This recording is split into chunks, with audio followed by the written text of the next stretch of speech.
오늘은 예수님의 임재 안에서 살라는 제목으로 하나님의 말씀 증거하겠습니다. 옆에 분하고 인사하겠습니다. 예수님의 임재 안에 살아가시기 바랍니다. 다시 한번 인사하겠습니다. 당신 안에 예수님이 계십니다.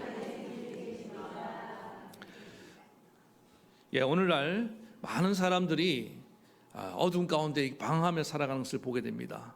근데 더 안타까운 것은 우리 예수를 믿는다고 하는 우리 그리스도인들조차도 이렇게 어둠 속에 방황하는 모습을 볼 때가 있습니다.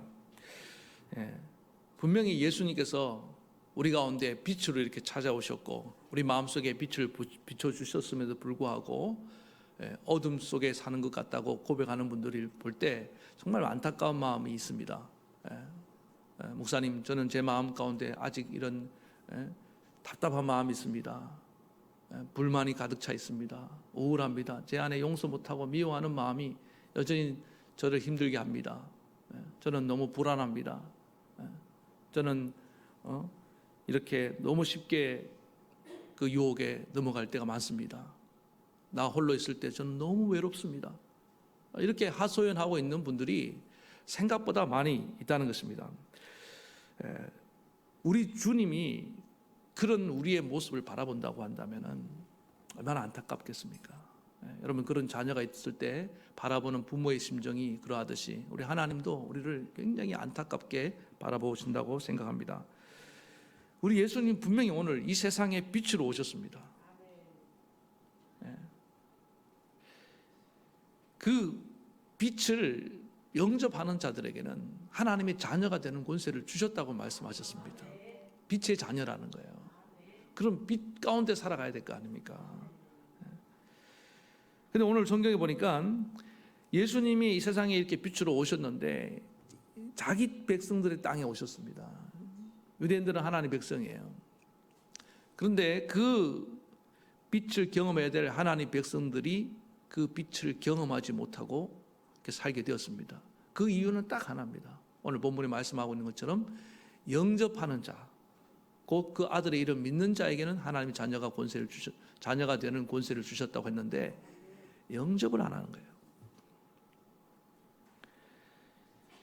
빛이 아무리 강해도요, 내가 빛의 반대 방향으로 돌아서 있는 한 나는 그 빛의 따뜻함을 덩어리는 경험할 수 있겠죠.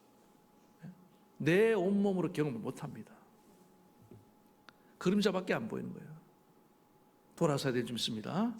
빛 대신 주님에게 돌아서고 마음의 문을 활짝 열고 주님 내 안에 오시옵소서.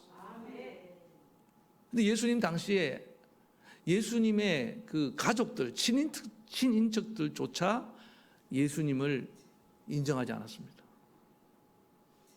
늘 가까이에서 익숙하다 보니까 그랬는지 모르겠습니다만은 우리가 똑같이 평범한 사람으로 생각하고 예수님을 하나님의 아들, 우리에게 빛을 비추러 오신 그 메시아로 인정하지 않았습니다.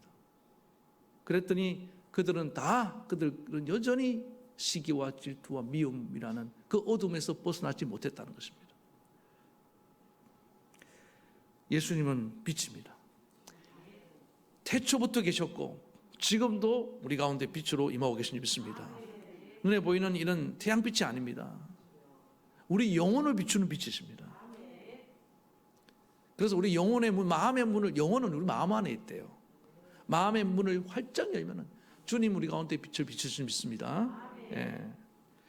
그래서 예수님 당시에 보세요. 그가 누구이든지 간에 이방인이든 상관없어요. 유대인도 상관없고 돈 많은 부자든 가난한 자든 병든 자든 건강한 자든 지위고와 신분을 막론하고 남녀노소를 막론하고 예수님께로 향해서 마음의 문을 연 자들에게는 다 그 예수님의 빛이 임한 걸 여러분 기억하시기 바랍니다. 그래서 요한복음 같은 데는요 반복적으로 얘기하는 거예요. 이 성경을 기록할 목적이 뭐냐? 그가, 예수가 바로 우리의 그리스도, 우리의 빛이라는 것을 믿게 하려 함이라. 여러분, 성경에 복음서가 4개나 있습니다. 왜 예수님에 관한 얘기를 이렇게 4번이나 나눠서 적어놨겠습니까? 마태복음 읽다가 예수님 못 만나면 누가복음 읽다가 만나고, 누가복음을 읽다가 못 만나면 마가복음을 읽다가 만나고, 마가복음에서 못 만나면은 요한복음이라도 읽다가 예수님을 만나라는 겁니다. 왜 교회가 이렇게 많겠습니까? 이 교회 가서 예수님 못 만나면 저기 가서 만나고. 저는 이제 그렇게 해석이 돼요. 왜 목사님이 이렇게 많겠습니까? 이 목사님 말씀 듣다가 은혜 못 받으면 다른 목사님 듣더라도 은혜 받고 예수님을 만나라는 겁니다. 네. 빛 대신 예수님을 우리가 영접하면은 우리는 우리 안에 어둠이 몰아내고 죄에서부터 우리는 자유함을 얻고 하나님의 자녀가 되는 복을 누리게 될 줄 믿습니다. 네. 그래서 제가 이제 여러 개 질문을 할 텐데, 여러분들은 다 예수님을 영접하셨습니까? 예수님을 믿고 있습니까? 지금 이제 안 믿고 있으면서도 영접 안 하고도 덩달아 대답하는 분도 계실 수 있다고 생각합니다. 이게 군중심리라는 거거든요. 많은 분들이 대답을 하셨는데, 그리고 한국교회 성도들의 특징이 있는데 정답을 너무 잘하고 있대요. 아이들에게 물어보면은 없으면 없다고 얘기합니다. 분명히 없는데도 있다고 막 얘기를 한다고요. 왜? 정답은 머리로 알고 있기 때문에. 이게 문제예요. 안 계신 것 같으면은 안 계신 것 같다고 얘기를 해야 됩니다. 다시 질문해 보겠습니다. 그럼 예수님 내 안에 계셔요. 그러면 여러분들은 항상 빛 가운데 살아가고 있습니까? 한 분 대답하셨어요. 이 대답은 사실 자신 있게 하기 어렵습니다. 내 마음에 항상 빛이 이렇게 비치고 나는 사람들에게 빛되는 삶을 살고 있냐고요. 자신 있게 대답하는 분들은 참 부럽습니다. 저도 이 대답을 자신 있게 못해요. 왜? 여러분 볼 때는 제가 막 이렇게 굉장히 거룩해 보일지 모르지만은 아닌 곳에서 저도 약한 모습이 있고 또 넘어지는 모습이 있고 그럴 때가 있기 때문에 항상 일정하게 주님처럼 빛을 발하면서 살지 못한다 이 말입니다. 그게 많은 그리스도인들의 딜레마예요, 딜레마. 이렇게 예배 드릴 때는 막 예수님이 내 안에 계신 것 같아요. 기도를 좀 할 때는 계신 것 같아요. 말씀 읽을 때는 주님이 계신 것 같아요. 선한 일 할 때는 주님이 계신 것 같아요. 그런데 여러분 막 화내고 누구랑 싸울 때 그때도 계신 것 같아요? 와, 여러분들은 한 번도 목사님 저는 화를 내본 적이 없습니다. 대단하십니다. 막 짜증 낼 때 그때도 예수님이 계신 것 같습니까? 막 불안에 떨고 있는 그 순간에 예수님이 계신 것 같아요? 그럼 예수님 어디 가셨어요? 출장 가셨습니까? 아니에요. 여전히 예수님은 우리 안에 와 계신 걸 믿으시기 바랍니다.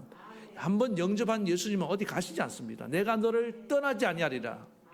영원토록 우리와 함께 하신다고 하셨습니다. 임마누엘로 우리 가운데 오셨습니다. 다만 내가 의식하지 못할 뿐입니다. 지금 이 자리에 함께 있지만은 어떤 분들은 그 사람을 의식하지 못하면은 그 사람이 있어도 없는 거잖아요. 없는 게 아니잖아요. 이거 가정에 집에 이렇게 남편들이 가끔 그런 얘기를 해요. 우리 교회는 그런 분이 한 번도 없기를 바랍니다. 남편이 임재하는데 아내가 반응이 없어요. 문을 열고 딱 나왔다 이러도 아무도 각각의 방에서 안 나와본다는 거예요. 해피만 나와서 꼬리를 흔든다는 거예요. 네? 강아지만 나와서 주인 왔다고. 자식도 안 나와보고 남편 부인도 안 나와보고. 그러면 그 남편이 뭘 느끼겠습니까? 아, 나는 우리 집에 존재감이 없구나. 임재가 안 느껴지는 거예요. 예수님이 여전히 내 안에 와 계신 걸 믿습니까? 그럼 그분을 의식해야 되는 겁니다. 어떤 그 학생이 여름 이제 수련회 참석했습니다. 교회에서 하는 수련회 가니까 막 얼마나 뜨겁습니까? 우리 아이들도 이렇게 수련회 가면요, 막 얼마나 은혜 받는지 몰라요. 막 찬양할 때 보면 막 그냥 막 천국이 임하는 것 같아요. 막 천사들이 함께 옆에서 같이 찬양하는 것 같아요. 그리고 기도할 때 보면 막 얼마나 눈물로 기도하는지 몰라요. 죄가 얼마나 많이 지었는지 막 눈물로 통해 가슴을 치면서 하나님 내가 죄인입니다. 말씀 들을 때 아멘 얼마나 크게 하는지 몰라요. 수능 여러분들 부흥회 때 그렇잖아요. 부흥회 때 유난히 아멘 소리가 커져요, 그죠? 그렇게 은혜 받아서 이제 거의 얼굴이 천사의 얼굴을 방불케 하면서 학교를 갑니다. 그럼 아이들이 다 느껴요. 야, 너 뭐가 달라진 것 같다. 표정도 달라진 것 같고 말도 이렇게 평상시와 같이 다르게 이렇게 참 선하게 하는 겁니다. 그런데 그 아이가 한 달이 지나면은 원래대로 돌아간대요. 똑같이. 그리고 또 다시 이제 겨울 수련회 갑니다. 똑같이 은혜 받고 또 이렇게 야, 너 달라졌네? 그때 친구가 그런답니다. 야, 조금만 지켜봐. 한 달만 지나면 제 원래대로 돌아올 거야. 이게 상당히 우리 얘기 같지 않습니까? 이런 반복적인 삶을 살아오다 보니까 어느 순간에는 어떤 분들은 아예 은혜를 안 받으려고 그래요. 뭐 예전으로 또 돌아갈 텐데. 그때만 뭐 뜨거웠지. 나는 또 이전으로 싸늘하게 식어버릴 거야. 그리고 이런 비판의 소리를 들으면요, 주눅이 들고 위축이 되는 겁니다. 그래서 지금 언제까지 우리가 이런 신앙생활을 할 거냐? 제가 이 최근에 여기에 모든 제 관심과 신앙생활의 목회의 어떤 제 마음이 여기에 쏠리고 있는 겁니다. 하나님이 코로나라는 이 시대를 지나가게 만들면서 우리의 이중적인 생활에 태클을 걸고 들어오셨다니까요. 세상 사람들에게 선한 영향력을 행사하기는커녕 오히려 세상 사람들이 걱정해주고 또 조롱받는 그런 그리스도인 삶을 이제 그만하고 우리가 정말 내 안에 모신 예수 그리스도가 내 삶 가운데도 빛으로 드러나게 하는 그런 삶을 우리가 도전하자. 이제 분명히 예수님을 영접했는데 그 예수님이 나를 통해서 내 삶 가운데 나타나야 될 거 아닙니까? 예? 근데 그게 오래 가지 못하고 있는 그 이유를 성경을 읽다 보니까 그렇게 오래 정답을 아는 데는 찾는 데는 그렇게 힘들지 않았습니다. 성경 곳곳에 그런 기록들이 남아 있고 오늘 본문에도 제가 이제 이 본문을 해서 다 찾은 대답이 14절입니다. 자, 14절을 같이 한 목소리로 읽어봅시다. 시작. 말씀이 육신이 되어 우리 가운데 거하심에 아멘. 거기까지 보겠습니다. 이 말씀을 딱 읽는데 예수님이 지금 인간의 몸을 입고 우리 가운데 오신 것이 말씀이 육신이 되어 오셨다는 이 성육신이라는 뜻 아닙니까? 그럼 왜 오셨느냐? 우리 가운데 거하시기 위해서 오셨다는 겁니다. 우리 가운데. 이 거하신다는, 우리 가운데 거하신다는 이 말씀에 제가 꽂혔어요. 이걸 계속 묵상했습니다. 자료를 찾아봤습니다. 오늘 보니까 텐트를 치고 거처를 삼아서 산다는 뜻이에요. 여러분, 텐트 하면은 구약의 성막이 떠오르지 않습니까? 그 성막은 하나님 임재의 장소, 임재하는 곳입니다. 그 안에서 법궤가 있고 하나님이 때때로 이렇게 구름 가운데 거기 나타나셔요. 그 텐트를 바라볼 때마다 이스라엘 백성들은 하나님이 임재하는 곳이라고 그렇게 믿었습니다. 그러나 하나님이 구름 가운데 임하실 그 쉐키나랍니다. 구름 가운데 하나님의 영광을 보는 광경을 가끔 여러분들도 이렇게 선샤인 보이지 않습니까? 약간 그런 모습 같아요. 그때 하나님이 임재한다고 그들은 믿었다는 겁니다. 근데 그게 항상 있는 게 아니라 어쩌다 한 번씩 그렇게 하나님이 임재하시는 거예요. 네?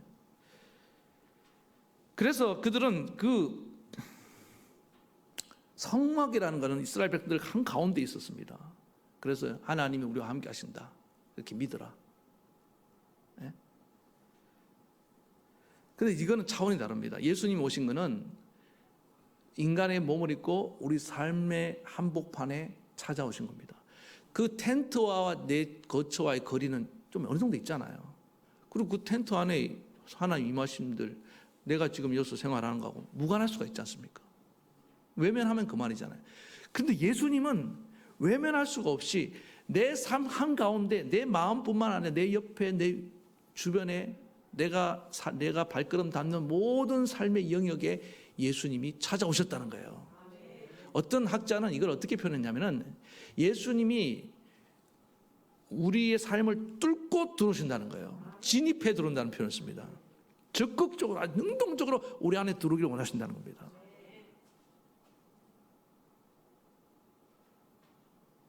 그래서 마음의 문을 열고 주님을 모셔드렸다는 얘기는 뭐냐면은 내 삶 전 영역에 예수님이 거하시도록 내어드렸다는 얘기입니다. 지금 아멘 하고 계시는데, 근데 실제로 안 그런 거예요.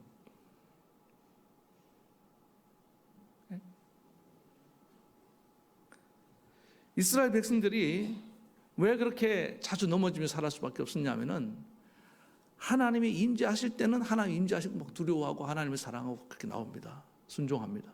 그러나 조금만 하나님이 눈에 보이지 않으면요, 원래 하나님 눈으로 볼 수 없죠. 영광이 없으면은 그들은 여전히 어둠 속에 방황했습니다. 그게 원망으로 나타났습니다.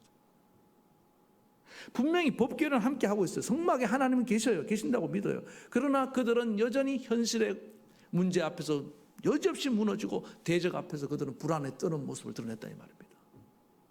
그게 하나님 함께하는 백성의 모습은 아니잖아요. 그런데 그 이스라엘 백성들의 실수의 그 반복적인 모습이 우리의 모습과 다를 바 없다는 거예요. 그래서 예수님은 인간의 몸을 입고 오셨고, 또 지금은 성령으로 더 2000년 전에 인간의 몸을 입고 오신 예수님의 어떤 그 한계를 뛰어넘어서 성령으로 더 가까이 우리 가운데 와 계신 걸 믿으시기 바랍니다. 인간의 몸을 입고 오신 예수님보다 성령으로 와 계신 예수님은요, 우리가 더 친밀하게 느낄 수 있는 것입니다. 경험할 수 있는 것입니다. 그래서 우리가 이런 반복적인 예수님을 예배 드릴 때는 빛이 임하였다가 또 교회 밖을 나가는 순간 어둠 속에 헤매는 그런 이중적이고 반복적인 생활을 청산하고 온전히 빛 가운데 나아가기 위해서 오늘 여러분에게 제안드리고 싶은 말씀은 뭐냐면은, 내 삶의 모든 영역에서 예수님을 모셔드리라는 겁니다. 그 사춘기 아이들을 키우다 보면요, 어느 순간 그럴 때가 있더라고요. 아이들이 크면서 어릴 때는 엄마 아빠랑 함께 지내는 걸 좋아해요. 근데 애들이 크면서 어떻습니까? 엄마 아빠가 나가면 좋아해요. 없으면 너무 막 좋아합니다. 엄마 아빠가 어디 뭐 여행으로 간다 그러면 막 정말 기뻐해요. 가급적 오래 계시다 오십시오. 그럼 그 사이에 뭐 합니까? 친구들 불러다 놓고 막 정말 하고 싶은 거 다 하면 놉니다. 마음껏 놉니다. 제가 이제 우리도 영적인 사춘기가 있겠다는 생각이 들었어요. 어느 순간부터 주 예수님이 나와 같이 계시는 게 불편한 거예요. 그렇다고 해서 예수님이 아예 떠나면 안 될 것 같고, 필요할 때는 주님이 함께 계시고, 내가 아쉬울 때는 주님 꼭 계셔야 됩니다. 그런데 내가 지금 은밀하게 이 세상 낙을 즐기려 할 그때는 주님 좀 멀리 가 계시면 좋겠고, 그런데 이걸 아셔야 됩니다. 바로 그 은밀할 때 주님이 나를 주님을 멀리 하려고 했던, 주님을 부담스럽고 불편하다고 생각하는 그 자리, 그 시간이 내가 넘어진 자리라는 겁니다. 거기서 다 넘어진 겁니다. 그래서 그 삶의 어느 영역에서 지금 구멍이 난 거예요. 그래서 은혜가 거기에 맞춰서 하향 조정된 겁니다. 쭉 흘러나간 거예요.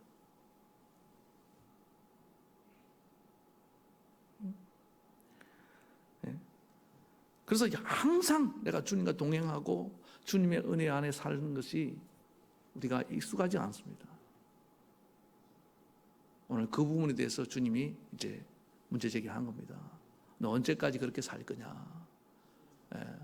어느 날 또 목사님이 이제 제가 지금 말을 하고 있는 이걸 주장하고 이렇게 주님 안에서 항상 동행하며 모든 삶의 영역에서 주님의 주권을 내어드리며 살기 원하는 그런 목사님이 그 목사님들하고 사모님들하고 어디 여행을 가게 되었습니다. 그래서 이런 제안을 했다는 겁니다. 이번에 이렇게 우리끼리 목회자들끼리 여행을 가게 됐으니까 이번 기회에 예수님과 좀 우리가 좀 많은 교제를 나누고 또 동행하는 그 은혜를 나누는 시간을 가집시다. 그러면은 목사님들이 사모님들이 아멘 할렐루야 그럴 줄 알았답니다.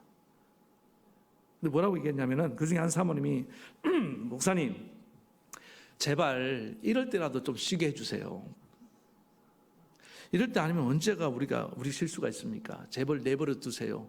그 목사님 무슨 사역을 하자고 한 것도 아니에요. 선교를 하자고 한 것도 아니래요.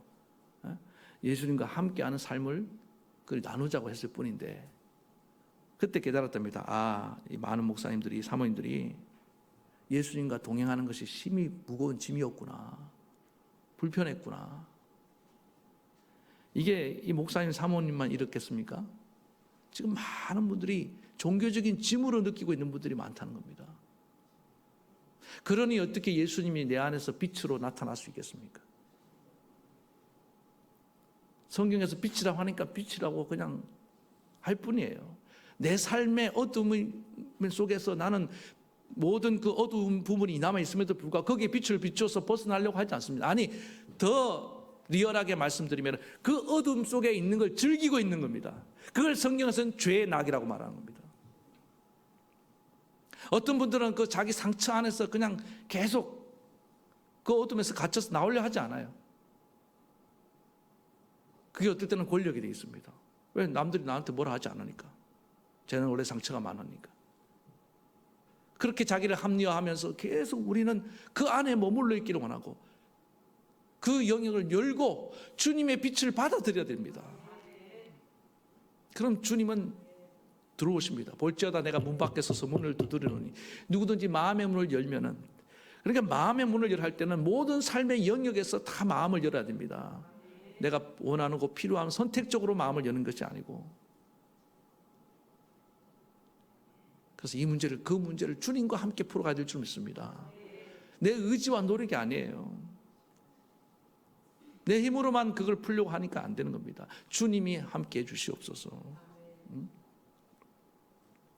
제가 지금 목회 전반으로, 저도 사실 아까 그 사모님의 고백이 사실 그 모습이 저의 모습이었습니다. 근데 이걸 지금 다 이 패러다임을, 이 방향을 지금 바꾸려 하는 겁니다. 제가 해보니까 쉽지는 않아요. 24시간 또 항상 주님을 의식하고 주님과 동행하고 주님과 대화하면서 하는 것이 이게 보통 어색하더라. 나중에 제가 깨달았어요. 이렇게까지 해야 되나. 그리고 실패할 때도 많아요. 아니, 축구 보고 있는데 예수님과 함께 볼 수 있습니까?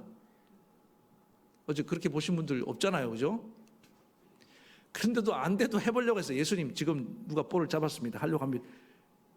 제가 하면서도 이상하더라고요. 이거 꼭 이렇게까지 해야 되나? 그런데 놀라운 건 뭐냐면은 그렇게 의식적으로 하다 보니까 빠지지 않습니다.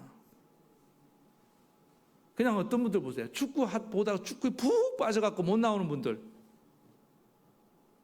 그런데 주님이 나를 제어해 주신 거예요. 오늘 우리에게 필요한 건 뭐냐면 내 모든 삶의 영역에서 주님이 거하시도록 거처를 삼고 함께 살기 위해 오셨다니까요. 주님을 홀로 두지 마시기 바랍니다. 주님과 함께. 주님이 불편하면 안 돼요.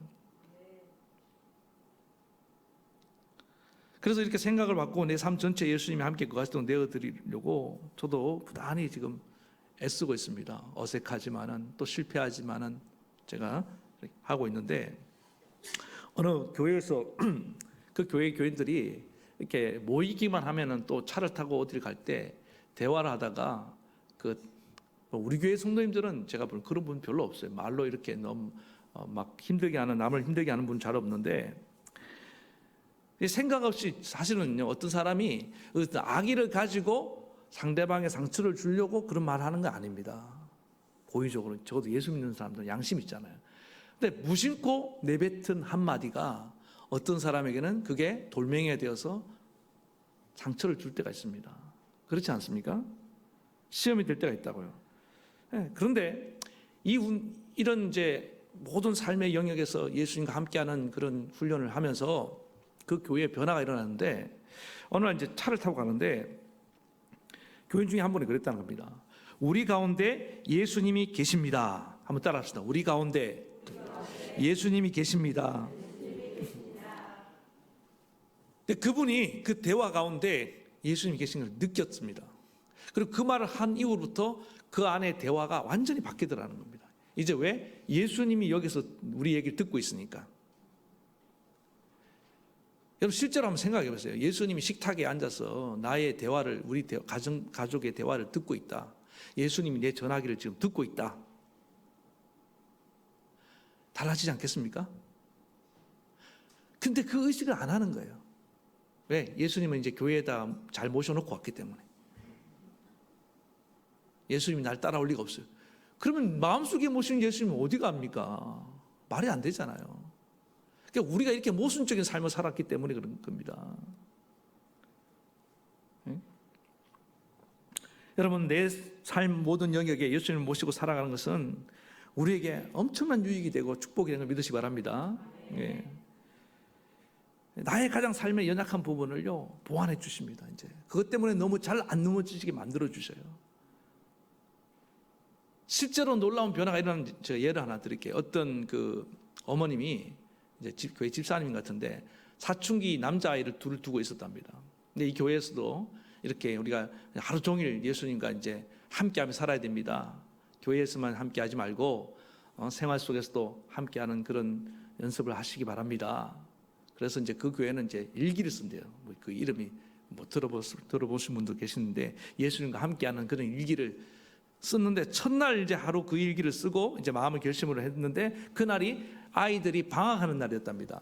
여러분 생각해 보세요. 사춘기 이 극성 맞은 아이들하고 방학 동안에 함께 지내려고 하니까 엄마가 평상시도 한 번씩 볼 때마다 열이 받쳐갖고 아이들한테 막 야단을 치고 화를 냈는데 이제 거의 애들이 학원도 잘 안 가더라는 거예요.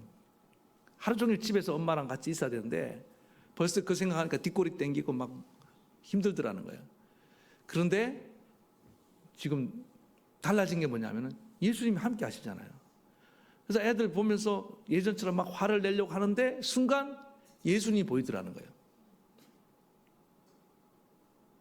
전에는 화를 냈더니 예수님 안중에도 없었어요. 예수님이 계신 게 의식이 되더라는 거예요. 예수님 계시지. 그래서 자제하게 되고 아이들에게 부드럽게 말을 하기 시작했다는 겁니다. 그래서 아이들이 그러더라고요. 엄마, 오늘 하루 종일 화 한 번도 안 낸 거 아세요? 도대체 무슨 일이 일어난 거예요? 엄마가 내가 사실은 이만저만해서 이렇게 이제 일기를 쓰기로 했는데 그래서 그랬다. 그러니까 엄마 그 일기 언제까지 쓰실 거예요? 묻더라는 거 아이들이. 아마도 주님 오실 때까지 써야 될 거야. 할렐루야. 어머니 응원합니다. 실패하지 말고 끝까지 하시기 바랍니다. 아이들이 이렇게 좋아하더라는 거예요. 내 노력이 아닙니다. 이를 악물고 한 게 아니에요. 단지 예수님을 의식했을 뿐인데도 이렇게 말하는데 행동에 변화가 일어나더라는 겁니다. 저는 여러분에게 도전합니다. 우리가 이제부터는 오늘 이 예배당을 나가면서 예수님을 두고 가지 마시고 꼭 함께 가시길 바랍니다. 그리고 내 삶의 모든 영역에서 학생들 학교에 갔을 때나 직장에서나 누구와 만나든 간에 아무도 보지 않는 그 은밀한 공간에서조차 주님이 계신 것을 의식한다면 우리는 그렇게 예전처럼 쉽게 어둠으로 빠져드는 일이 없을 줄로 믿습니다. 그리고 그것이 얼마나 나를 구원하는 일이고 그것이 나에게 축복인 것인지를 깨닫게 될 줄로 믿습니다. 그래서 우리가 이렇게 예수님 우리 삶에 거하시도록 하면서 살아갈 때 우리에게 임하는 축복이 뭐냐? 자, 14절 뒷부분을 한번 읽겠습니다. 우리가 그의 영광을 보니, 그 다음에 뭐라고 말씀합니까? 아버지의 독생자의 영광이요 은혜와 진리가 충만하더라. 우선은 뭐냐면은 그 예수님의 영광이 항상 우리 가운데 영광의 빛이 비치는 그런 삶이 될 것이고, 그 다음 뒤에 이 부분이 좀 더 주목이 됐는데, 은혜와 진리가 충만하다. 은혜와 진리 되신 분은 우리 주 예수님인 줄 믿습니다. 그러니까 예수 그리스도로 충만한 삶이 드디어 시작된다는 거예요. 이전에는 내 힘으로, 내 노력으로, 내 의지로 뭔가를 하려고 했습니다. 그러면 이제는 뭐로 해요? 은혜로 되는 거예요. 이제는 내가 막 화가 머리 끝까지 올라오는데 억지로 참으려 했지만 이제는 예수님을 보면서 예수님도 나를 위해서 십자가의 부끄러움을 참으시고 십자가의 고통을 참으셨는데, 그래서 그 예수님의 은혜가 내게 밀려와서 그냥 저절로 되는 겁니다. 용서가 막 억지로 하는 게 아니고 저절로 되는 거예요. 당연한 것이라고 생각했는데 이게 당연한 것이 아니구나. 은혜를 알면 뭐가 나옵니까? 감사가 나오는 거예요. 이전에는 뭐 이렇게 짜증이 많고 불만이 많고 원망이 많고 불평이 많았는데 이제는 어느 순간 내 입가에서 막 찬송이 흘러나오고 감사가 흘러나오는 그런 삶이 되는 겁니다. 이게 왜 가능하다고요? 내 모든 삶의 속에서 예수님을 의식하고 인정하고 받아들임으로 말미암아. 그 다음에 진리가 충만하더라. 진리는 하나님의 말씀이 진리입니다. 이전에는 진리의 말씀을 많이 들었지만은 실제로 내 삶 속에 순종을 안 했어요. 잘. 맨날 순종 못한다고 못하는 것이 당연한 것처럼 그렇게 살아왔습니다. 그런데 주님이 나로 하여금 순종할 수 있도록 은혜, 힘을 주신 것을 깨닫게 되는 겁니다. 내 삶의 진리가 일어나는 겁니다. 그러니까 성육신 하신 예수님이 나의 삶을 통해서 다시 한번 성육신하는 사건이 일어나게 되는 거예요. 내가 걸어가는 작은 예수의 모습이 드러나기 시작하는 겁니다. 마음만 먹었는데 우리도 할 수 있습니다. 도저히 불가능한 걸 말씀하는 게 아닙니다. 충분히 할 수 있는 겁니다. 내 힘으로 할 수 없는 것을 주님이 하시겠다는 겁니다. 다만 좀 인정하세요. 모든 삶의 영역에서 허드슨 테일러라는 선교사님이 이런 말을 했습니다.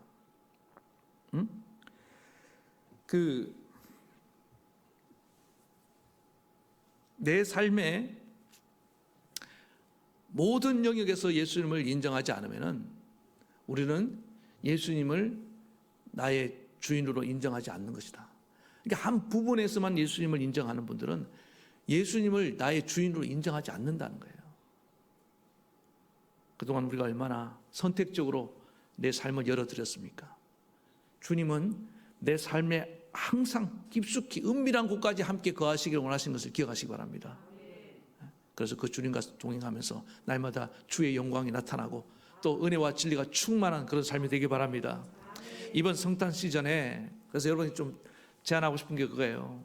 언제까지 매년 성탄절 맞이하면서 아기 예수님 탄생을 축하하고 구유하게 계신 예수님만 바라보고 있겠습니까? 이번 성탄에는 여러분이 놀라운 선물을 하나 준비하십시오. 그 선물이 뭐냐면은 무슨 비싼 게 아니고 잘 포장된 게 아니라 내 안에 들어와 계신 내 삶에 거하시는 예수님을 여러분 가족들에게 좀 선물로 보여주시길 바랍니다. 찬양팀 나오시기 바랍니다.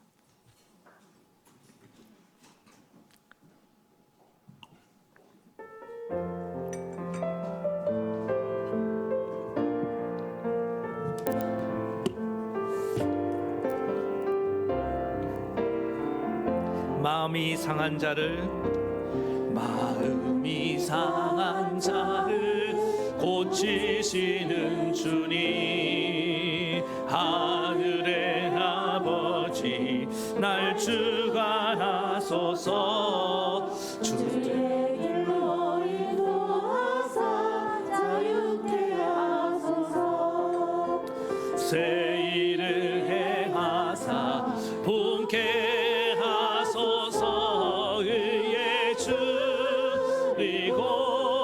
목이 마르니 성령의 기름 부소서 의에 줄이고 목이 마르니 내 잔을 채워주소서 성령으로 채우사 주 보게 하소서 주의 임재 속에 은혜하게 하소서 주 뜻대로 살아가리 세상 끝날까지 나를 믿으시고 새날 열어주소서 의에 줄이고 목이 마르니 성령의 기름 부소서 의에 줄이고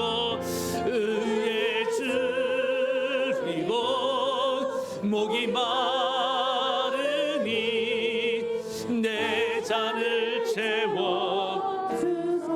2절 한 번 더 합시다. 성령으로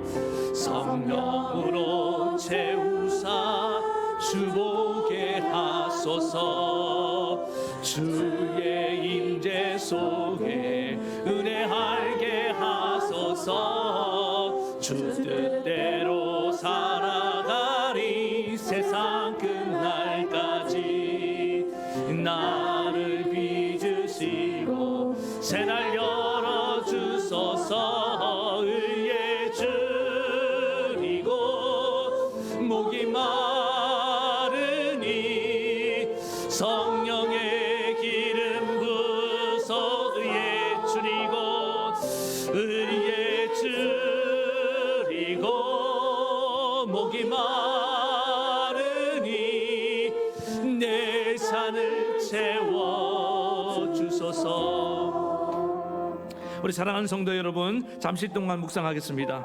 여러분, 정말 예수님을 영접했는데 여전히 예수로 충만하지 못하는, 이 빛 가운데 나아가지 못하는 것에 대해서 오늘 여러분 거룩한 불만을 품고 이런 모습에 대해서 정말 안타까운 마음으로 주님 앞에 나온 분들은 오늘 이 시간에 소망을 가지시기 바랍니다. 이제 내 삶의 전 영역에서 주님이 우리 가운데 거하시라고 오셨다는 사실, 모든 삶을 내어드리시기 바랍니다. 그 은밀하게 감춰뒀던 부분도 열어드려야 됩니다. 그곳에 주님이 거하신다면 훨씬 달라질 것입니다. 완전히 달라질 것입니다. 그 어둠에 자주 넘어졌던 거기에도 빛이 임하실 것이고, 내 삶은 이제 예수로 충만한, 은혜와 진리로 충만한 삶, 그래서 다른 사람에게 기쁨을 주고 유익을 주고 선한 영향력을 행사하는 그런 삶이 되지 않겠습니까? 주님 그런 삶을 살게 도와달라고. 그리고 아직까지 예수님을 한 번도 영접하지 못하신 분이 있다고 한다면 오늘 마음을 여시기 바랍니다. 그래서 예수님을 마음속에 모시고 내 삶의 전 영역에서 주님과 함께 살면서 여러분 주님의 그 놀라운 은혜와 능력을 나타내며 살기를 원하는 마음으로 이 시간에 주님, 내가 주님과 이제 영원토록 내 모든 삶에서 함께 살기를 원합니다. 내가 그동안 열어드리지 못했던 내 마음의 문을 열어드리겠습니다. 주님 오시옵소서. 동행해 주달라고 우리 한번 주님 한번 부르고 이 시간에 간절히 기도하며 나아가시겠습니다. 주여, 하나님 아버지, 나는 예수를 믿는다고 하면서 빛 대신 예수님을 내 안에 영접했다고 말하면서 나는 너무 어둠에 빠질 때가 많았습니다. 나는 너무 자주 넘어졌습니다. 아버지 하나님, 내가 내 삶 속에서 모든 삶의 영역에서 우리 예수님과 동행하지 않았기 때문입니다. 주님을 무시했기 때문입니다. 주님을 의식하지 않았기 때문입니다. 주님이 없다고 생각하니까 그렇게 함부로 말하고, 주님이 없다고 생각하니까 그렇게 감정을 드러냈고, 그렇게 낙심하고 두려움에 빠지고 하나님 미워하고 분노에 사로잡혀 살 때가 많았음을 고백합니다. 하나님 아버지, 이제 오늘부터 내 삶의 전 영역에 주님이 거하심을 알고 주님을 인정하고 주님과 대화하며 주님과 동행하는 삶을 살겠습니다. 주님 나와 함께해 주시옵소서. 하나님, 내가 마음의 빗장을 걸어놨던 그 영역에도 주님, 나의 과거에 대해서도 하나님, 내가 정말 주님이 없으면 좋겠다고 생각했던 그 부분에도 하나님 내어드립니다. 주님 들어와 주시옵소서. 주님이 다스려 주시옵소서. 주님이 나와 함께 주시옵소서. 이제 이대로는 안 되겠습니다. 내가 언제까지 이렇게 이중적인 삶을 살겠습니까? 내가 언제 이렇게 기복이심한 신앙생활 하겠습니까? 하나님, 이런 나도 괴롭습니다. 주님이 얼마나 괴로우셨습니까? 아버지 앞에 내 자신을 온전히 내어드립니다. 내 삶을 송두리째 전부 다 내어드립니다. 주님 와서 다스려 주시옵소서. 주님 인도해 주시옵소서. 주님 함께해 주시옵소서. 그래서 하나님께 모두 맡기며 살아가는 우리 믿음의 성도들 될 수 있도록 은혜를 베풀어 주시옵소서. 하나님 아버지, 오늘 사랑하는 우리 성도들, 정말 주님을 의식하면서만 살아도 이렇게 놀라운 변화가 일어나는데 하나님, 나는 그렇지 못할 때가 많았습니다. 아버지 하나님, 내가 병들어 아플 때에도 주님은 함께 계셨는데 주님이 나는 없다고만 생각하고 주님을 바라보지 못했습니다. 아버지 하나님, 내가 어둠 속에 방황할 때도 주님은 함께 계셨습니다. 빛 대신 주님을 바라봐야 됩니다. 주님을 내가 영접해야 됩니다. 내가 주님과 동행해야 됩니다. 그러면 내 모든 심령의 어둠이 떠나가고 내 삶의 어둠이 떠나가게 될 줄로 믿습니다. 그런 아버지 하나님, 빛된 삶을 살아가는 우리 모든 성도들이 되게 하여 주시옵소서. 예수님의 이름으로 간절히 기도하옵나이다. 아멘. 하나님 아버지, 오늘 아직까지 빛 대신 예수님을 영접하지 못한 이들, 오늘 마음의 문을 열고 예수님을 영접하게 하시고, 이미 영접한 이들 예수님이 우리 가운데 거하시기 위해서 모든 삶 속에, 모든 생활 속에 함께 살기 위해서 주님은 정말 우리 가운데 뚫고 들어오셨는데 우리가 주님을 인정하지 않았습니다. 주님을 무시할 때가 많았습니다. 주님이 계신 것을 의식하려 하지 않았습니다. 아니, 오히려 주님이 안 계시길 바랄 때가 많았습니다. 오늘 그것이 우리를 이렇게 병들게 만들었고, 그것이 우리를 이렇게 어둠 속에 방황하는 인생이 되게 만들었습니다. 하나님, 저 이방 종교들처럼 주님 종교 생활로 끝나지 말고 날마다 주님과 동행하는, 그래서 은혜로 진리로 충만한, 예수로 충만한 삶을 살아서 이번 성탄에 정말 많은 사람에게 내 안에 충만히 거한 예수를 선물할 수 있는 우리 모든 성도들 되게 하옵소서. 예수님의 이름으로 기도하옵나이다. 아멘. 아픈 데 손을 얹고 기도하겠습니다.